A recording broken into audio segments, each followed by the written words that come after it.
I want to share with you this evening an incredible insight from the Piaget's Aish Kodesh. This insight is actually given by the Rebbe on last week's parsha, or last week we had discussed three Tazria Mitzorah. So this is the Rebbe's insight at the end of Parshas Mitzorah. But although it's related to last week's parsha, as you'll see in just a few moments, the lesson is timeless, the lesson is eternal, and the lesson is one that we can relate to even on this Shabbos, or this week of the Parshas of Achrei Mos Kedoshim. So the Torah says as follows. The Rebbe quotes, this is from Vayikra, Perek Yud Daled, Pasuk Lamed Daled, Vayikra, chapter 14, verse 34. Ki savo el eretz Canaan asher ani nosein lachem la'achuza. When you will come to the land of Canaan that I will give you as an inheritance, v'nasati nega tzaras bebeis eretz achuzaschem. I will place affliction of tzaras in your home. Rashi HaKodesh says as follows. So before we get to Rashi, the Torah over here is describing Saras Habatin. Saras, what we loosely translate as leprosy of the home. Up until this point in the parsha, the Torah was fully focused on Saras of the guf, a Saras that literally afflicts or affects the body of the individual. Now the Torah transitions to Saras, this leprosy. I'm using that word loosely because Saras is not really leprosy, but this leprosy that affects the home. So says Rashi, Besorihi lohem shanegoim ba'im alehem lefi shehetminu amorai matmonio shozav bikiros bateim kol arba'im shana sho yisob midbar va'al yidei hanega notates habayis umotzan. So Rashi HaKodesh says something amazing. Why is it that HaKadosh Baruch Hu visits tzaras upon the home? So remember, earlier in the parsha, when we were learning about tzaras haguf, tzaras of the body, so the Gemara itself explains that a person gets tzaras as the punishment for a variety of different averos. So specifically, we focus on the chet of lashon hara, the chet of slander, speaking ill of another individual. So we understand that tzaras is a physical manifestation of a spiritual ailment. If I'm spiritually ill, if I'm internally ill, so that illness manifests itself in saras. But what about saras habatim? What about when my house gets saras? So here Rashi explains that in fact this was not a punishment at all. But in fact Rashi says that when the Amorim, one of the indigenous nations to Canaan, heard that the Jews had left Egypt and understood that we were making a beeline towards Eretz Yisrael. And again, they heard about all of the incredible conquests and victories of the Jewish people. So they knew that they were going to be overrun. So what did they do? They took all of their treasures, they took all of their possessions, and they hid it in the walls of their home. In an effort, I guess, to try to conceal their wealth, with the hope that the Jews would come, the Jews would go, and the indigenous nations would come back and reclaim their wealth. So what does HaKadosh Baruch Hu do? The Ribbon Shalom brings tzaras upon the home. This way, again, without going into all the detail, the Torah says that when there's tzaras in the home, what you have to do is if the Kohen deems that it is tzaras, so you have to go ahead. You have to go ahead and take out the stones that are afflicted by the tzaras. So you take out the stones, and when you take out the stones, you're going to find the treasure. So Rashi's dramatic interpretation is that whereas tzaras of the body is a punishment and reflects the wrongdoing of the individual, tzaras of the home is actually, again, a blessing that allows me to find the buried treasure. So the Piagetzna asks a simple yet profound question. V'novein no. So we have to ask ourselves a simple question. Im kain, lama hiske mitchila es habayis shivas yomim, v'rak achar kach choltzu es havonim, hakevan shenira hanega yoda shekan matmon. So the Piagetzna asks a simple question. If I know that when I get tzaras in my home, that's an indication that what? That there's treasure buried behind the walls. And the goal is that the afflicted stones will be removed and I'll be able to discover the treasure. If that's the case, then at the end of the day, why do I have to wait 7 days? The halacha is that, the Kohen comes, he sees the stones, gives the house 7 days, and if the affliction is still there, then you go ahead and you remove the stones. But I don't understand. If at the end of the day, this is about a bracha, if when I get tzaras in my home, I understand that there is buried treasure, so why not just go ahead and remove the stone immediately and find the treasure and move on? It's good kasha. Obiprat shekfi she'ise b'Rambam, muva b'sifrei Adoni Avi Mori Admar Maran Zitzuko, shenige batim ubegadim shlo kederach hatevahin, im kein rak letovas Yisrael legalos hamatmonios hin, v'lametziv sahator letame mikodim shivas yomim.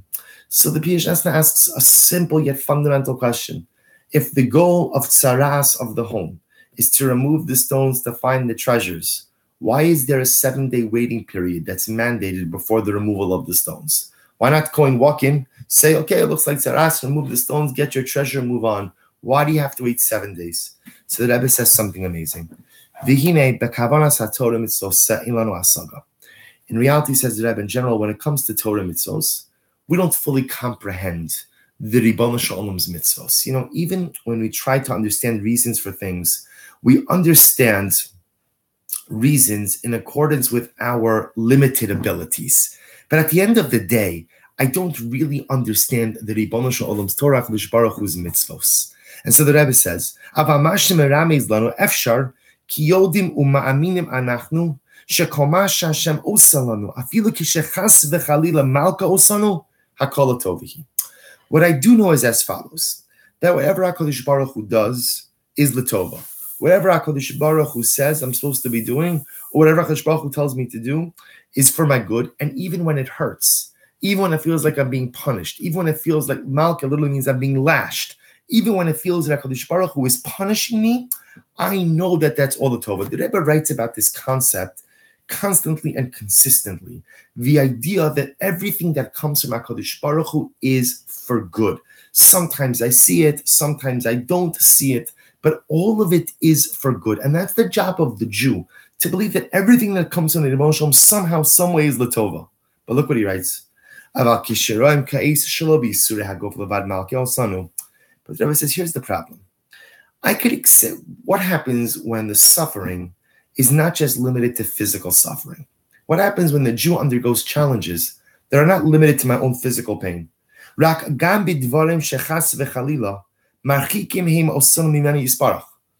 about when the affliction, when the suffering doesn't just hurt me physically, but distances me from HaKadosh Baruch Hu? What happens then? For example,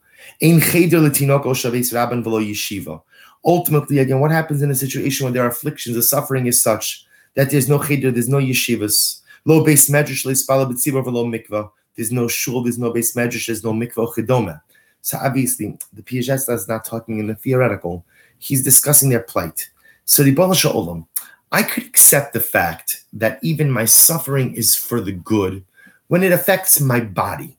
So if you tell me that my physical suffering is from you, I have to somehow understand and accept that it is l'tova, that it is for good. But what about when the suffering is not just physical? What about the suffering is spiritual as well? What about when my circumstances prevent me, HaKadosh Baruch Hu, from worshiping you? What about when my oppressors, when my enemies clamp down on me to such an incredible and profound degree that there are no yeshivas, there's no mikvos, there's no shuls, there's no ability even for religious infrastructure? What happens when that's my suffering? So the Rebbe says, "V'chidome as chas v'chalila safek chashash ola b'kerbenu ha'efsher shegam ata kavanasi yisparach l'tova." See, here's the problem. When my suffering ultimately, again, affects not just my physicality, but my suffering affects my spirituality as well, then ultimately, again, there's a concern that at the end of the day, maybe this is not Yisurim Shel Ava. Maybe at the end of the day, this is HaKadosh Baruch Hu's way of distancing himself from me. Could it be that his kavanah is l'tova? Could it be that his kavanah is still for good, even when at the end of the day, I can't worship him? The Rebbe is making a very profound distinction. What the Rebbe is saying over here is as follows. Even if I could accept the premise that suffering is for good, that's when my suffering is physical and doesn't get away with my spirituality. But if the suffering is such that it impacts my spirituality as well, then maybe that's not l'tova. Maybe that's not for good. Maybe ultimately, again, there's no silver lining, so to speak, in that, and it's actually bad. How could I say that the kavanah of HaKadosh Baruch Hu is l'tova when the suffering that I have prevents me from worshiping him? Im l'tova, hayilo liyasrinu b'dram she'ikarvu osano elav, v'lo biltu Torah u'tfila chas v'chalila kimat kol ha'Torah, va'im ein zos chas v'chalila yisurim shel vayit shem Hashem me'al admasam. So the Rebbe says again, if you want to tell me the suffering is for good, and this is going to be difficult to explain, but I could accept the fact, even if it's my physical suffering. If you tell me that I'm going to suffer physically, but yet that physical suffering is still there to bring me closer to HaKadosh Baruch Hu, okay, I could try to wrap my head around that. But when the suffering encroaches and impinges and infringes on my spirituality, so in other words, when my suffering prevents me from connecting to HaKadosh Baruch Hu, then how can you say that that's Latova? How can you say that that's for good? And he says something amazing. Lachin roem batorah, shahagam shenega habatim tmeu metama haisa, mikomakom asa ba Hashem shlichus letovas Yisra. So the Rebbe says something amazing. He says the Torah Kedosha teaches us an incredible lesson, or I should say the answer to this question can be found by Tzaras Habatim. That ultimately, again, what happens by the Tzaras of the home? At first, Mitchila Tmea Zayin Yamim. At first, the home is cocooned in a tumah, in a ritual impurity for 7 days. So what happens after 7 days? If you remember, the coin comes in, sees the discoloration on the stones of the home, locks it off for 7 days, comes back 7 days later. If it's gone, it's gone. But if it's there, then what happens? You remove the stone. And what happens when you remove the stone? The achar nisgala hamatmon. The treasure is revealed. Therefore,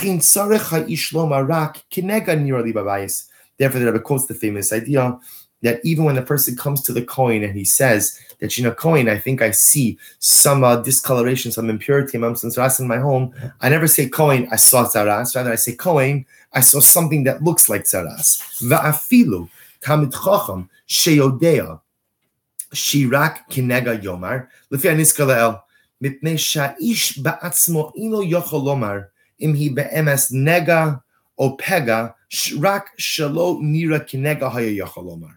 So let's just bring this all together. So the Rebbe says as follows. We'll explain the Tzaras part and then we'll bring the whole thing together. So the Rebbe says, if you look at Tzaras Habatim, Tzaras of the home, the Torah is trying to teach us a very profound lesson, which is, coin comes into the home, coin sees the discoloration, locks off the home for 7 days, comes back 7 days later. The discoloration is still there. So the Kohen says, remove the stone. Now we know, Rashi tells us what the story is. You remove the stone, what are you going to find? You're going to find treasure. The Piagetna's question is, so if you're going to find treasure anyway, if we know that that's the point of Tzaras Habatim, why do you have to go through the whole 7-day impurity? Why not just simply go ahead and remove the stone and find the treasure? To which the Rebbe says something so profound. Because sometimes in life, to find the treasure, you have to go through the period of impurity. Sometimes to find the treasure behind the walls, you can't just run and knock down the wall. Sometimes there's zayin yemei tumah. Sometimes there's 7 days of impurity. Sometimes there's 7 days of adversity. And I have to believe that at the end of that road, at the end of that journey, there's going to be beautiful treasure. But often the treasure is not accessible in the beginning. Even though I know that it's there. I know that it's behind that wall. I know I just need to knock down those stones. But often the treasure of life is not immediately accessible. Often the treasure of life ultimately, again, requires not just the waiting, but a living through a difficult time of tumah, of impurity, and of darkness. So the Rebbe says, even in times when we suffer spiritually, remember again the metaphor of tumah, the 7 days of tumah, represents the opposite of tara, opposite of purity. Even in those times where my suffering is not just physical, but my suffering is spiritual as well. Those days of tumah are there for only one reason, to allow me to gather the strength to knock down the walls and to find the buried treasure. But the treasure of life is not immediately accessible. The treasure of life that is hidden behind the walls could often only be knocked down after I go through the journey of the 7 days of impurity. I'll digress for just a moment. We know, all the Rebbe's drashas are dated. So this, again, was given Parshas Mitzorah Tafshin, year Tafshin, 1939. And we know historically that during this particular week was the week in which they constructed the walls around the Warsaw Ghetto. It was this week that they were constructing the walls. So the Rebbe is talking to his congregation of the brokenhearted. And that week, they just lived through the putting up of walls that closed them in, walls that cast an incredibly overwhelming and dark shadow, walls which made them like caged animals cut off from the rest of humanity. And so the Rebbe comes to shul that Shabbos, delivers the drasha, and he says, Maranim v'Rabbanan, I want to tell you something about walls. Walls often are only there because they obscure treasure. And our job in life is to knock down the walls. Our job in life is to get to our finish line. Our job in life is to be able to find the treasure that we know is behind those walls. But my dear friends, you can't just walk over to the walls and knock them down. Sometimes there are 7 days of impurity. Sometimes there are 7 years of impurity. Sometimes there are 7 generations of impurity. There are periods of darkness, there are periods of difficulty, there are periods of sadness. There are periods of yisurin, of significant challenges. Challenges which afflict our bodies, challenges which afflict our souls. Sometimes we see the challenges as they're bringing us closer to HaKadosh Baruch Hu. Sometimes we see the challenges as something that distances us from HaKadosh Baruch Hu. But there are always challenges in life. But if you stay strong through the challenges, you will be face to face with that wall. And if you stay strong through the challenges, not only will you stand face to face to that wall, but you'll stand there with your life sledgehammer. You'll be able to knock down those walls, and you'll find the beautiful treasure of life success. You'll find the beautiful treasure of dveikus, of connection to HaKadosh Baruch Hu. You'll find the beautiful treasure of V'ahavta L'recha kamocha. But you have to have the staying power to make it through the 7 days of Tumah. The Rebbe says the walls will ultimately come down, and behind those walls will be the buried treasure. But we have to be ready and brace ourselves for the difficult times ahead. This was what the Rebbe was telling his Heilig flock on this Shabbos of Parshas Mitzorah in the year Tafshin. And I think it resonates with an incredibly profound lesson for us as well. And really there are 2 lessons. Lesson number 1 is that often in life we find ourselves surrounded by walls. You know, we want to accomplish things. We want to do things. We want to self-actualize. We want to cross finish lines. And all I want is to accomplish and be accomplished. And then I start, and what happens? I hit a brick wall. Brick wall after brick wall after brick wall. And every day it looks like the wall is higher and higher and higher. The treasure in life never just comes and lays down at your feet. The treasure in life never comes and just simply presents itself before you. The treasure in life is often hidden and obscured behind very strong, thick, and tall walls. But if you want the treasure badly enough, you have to find a way to break through the walls. If you want the treasure badly enough, you have to find a way to knock down those walls. Sometimes you don't knock down the walls at once. You know, with Saras Habatim, you didn't have to knock down the whole wall. You just had to remove the stone, which was afflicted with Saras. Just had to remove that one stone. Because sometimes the walls are so intense and so overwhelming that you can't bring them all down at once, but one stone at a time. And here's the amazing part. When you take out that first stone, you could see the treasure twinkling, right? You could see the little shining golden coins. You could begin to see the treasure.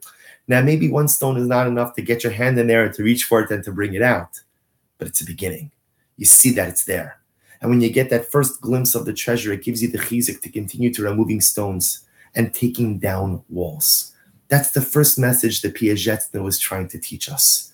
This incredible yesod that if you want the treasure in life, you have to be ready to scale, to climb, and to knock down the walls.